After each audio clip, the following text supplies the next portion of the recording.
Sébastien Arnaud, je suis le directeur du site du Pont du Gard.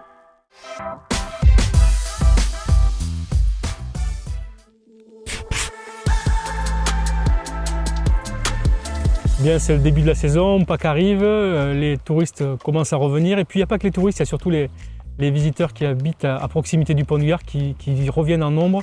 Voilà, la nature commence à reprendre ses droits, on commence à sentir le chemin des beaux jours.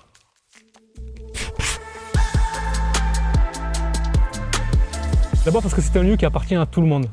Et parce qu'il appartient à tout le monde, il faut venir le redécouvrir. Il y a beaucoup de monde qui vivent autour du Pont du Gard et qui n'y sont pas venus depuis longtemps. Donc il est important qu'ils reviennent parce qu'ils sont chez eux ici. Et puis ils doivent transmettre à ceux qu'ils aiment, mais aussi quand on est grands-parents à ses petits-enfants, quand on est parents à ses enfants. Il faut leur transmettre bien ce que l'on a vécu ici, les émotions que l'on a construites ici. Et puis le Pont du Gard, c'est un lieu qui construit du sentiment d'appartenance. Voilà, appartenir à notre territoire, c'est important. Connaître les valeurs de ce territoire, c'est important en ce moment de sortir du fracas du monde.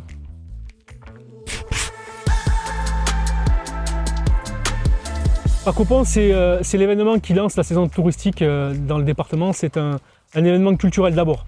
On invite une trentaine de compagnies de rue, spectacles de rue, de musique, au Pont du Gard pour venir partager avec le public des émotions. On vient en famille, on vient pique-niquer, on vient aussi profiter des produits du terroir, on vient aussi au restaurant Les Terrasses profiter du menu spécial Pâques. Voilà, ça reste un moment chaleureux, un moment de fête. C'est le début du printemps, on a besoin de se retrouver, la lumière est belle. C'est presque 20 000 personnes sur 2 jours qui se réunissent au Pont du Gard, ça reste un moment très festif.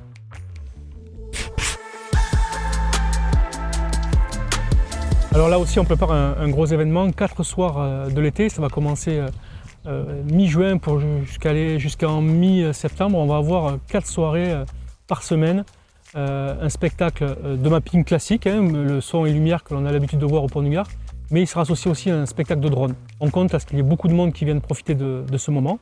Donc c'est pour ça qu'on le fait au mois de juin jusqu'au mois de septembre pour que véritablement tout le monde puisse en profiter.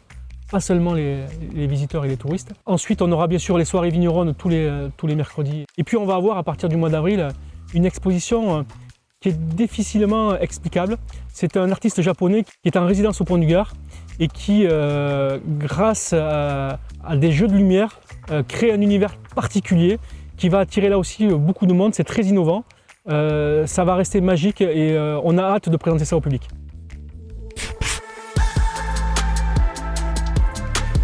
Ce qui est important pour le conseil d'administration, pour moi, c'est qu'en fait, les Gardois retrouvent le chemin du Pont du Gard.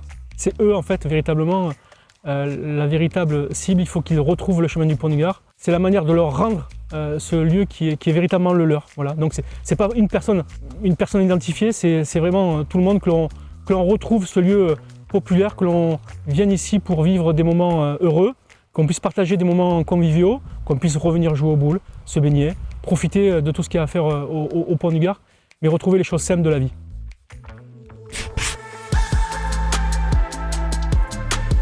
Si on vient en voiture, eh bien effectivement, on paye le parking une première fois. Ensuite, il faut nous autoriser à garder la plaque d'immatriculation. Donc là, il y a quelques manipulations informatiques à réaliser. Et la plaque est reconnue pendant 1 an. C'est-à-dire qu'on peut revenir 1 an avec qui on veut au Pont du Gard.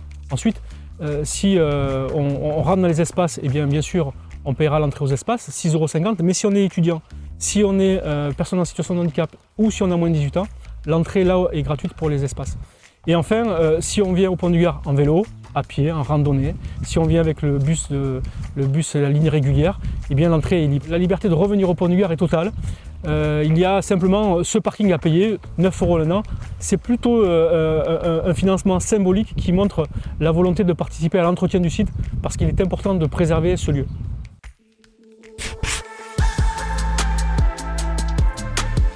Ça dépend le moment parce que les produits du restaurant Les Terrasses sont bons, la cuisine est bonne.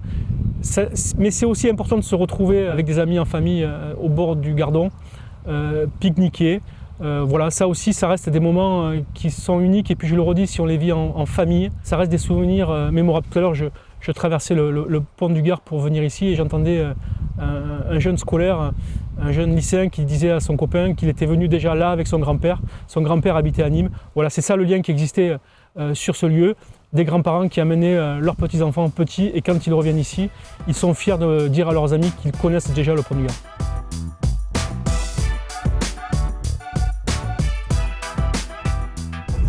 Quelle est la capacité aujourd'hui des journalistes à prendre du recul sur les événements et à prendre du temps pour expliquer la complexité du monde dans lequel on vit?